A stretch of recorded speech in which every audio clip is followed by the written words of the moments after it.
Hello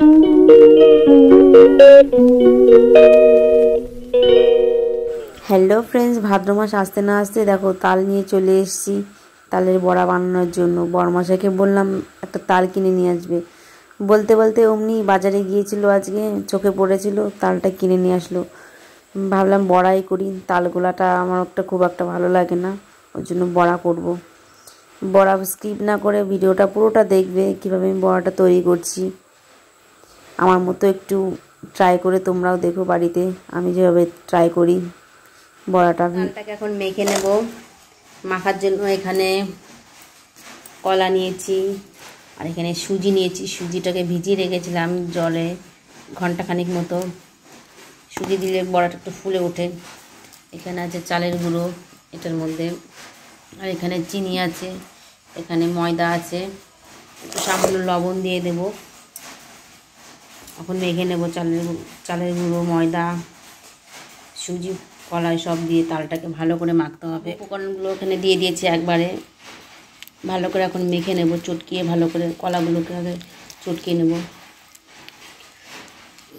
মাখা হলে দেখব জল যদি ছেড়ে যায় বা পাতলা হয়, তারপরে কম বেশি করে তোমরা পরিমাণ মতো বুঝে চালের গুঁড়ো বা ময়দা অ্যাড করে দেবে। আগে মেখে দেখি।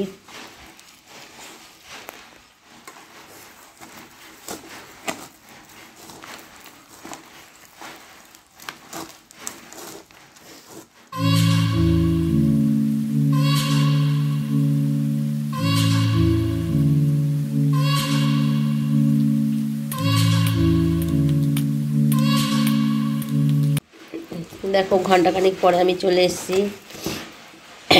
একটু মেখে নিচ্ছি। দেখো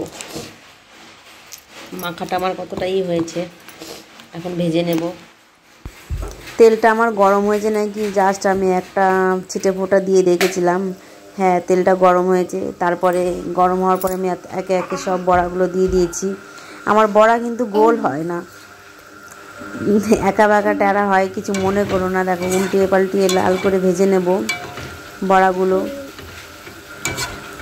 দেখতেই পাচ্ছ কীরকম ধরনের কালার চলে এসছে, একটু গোল্ডেন গোল্ডেন কালার। এরকমভাবে তোমরা ভেজে নেবে। দেখো আমার বড়াগুলো মানে একবার দেওয়া হয়ে গেছে, দিয়ে নামিয়ে আর একবার কড়াই দিয়ে দিচ্ছি। দেখো বড়াগুলো একা বাঁকা টাড়া হয়েছে। এর মধ্যে ভাজতে ভাজতে আমার অর্ধেক বড়া ফুরিয়েও গেল। দেখো আর এতটুকু গোলা আছে, মানে ভাজতে ভাজতে ওকে দেওয়া হয়েছে, নিজেরও খাওয়া হয়েছে। এতটুকু ভাজা হলেই আমার ভাজাটা কমপ্লিট। দেখে নাও। আর কটা বড়া আছে গামলাতে করে। বড়াগুলো দেখো এরকম নরম তুলতুলে হয়েছে। এরকমভাবে তোমরাও ট্রাই করো বাড়িতে।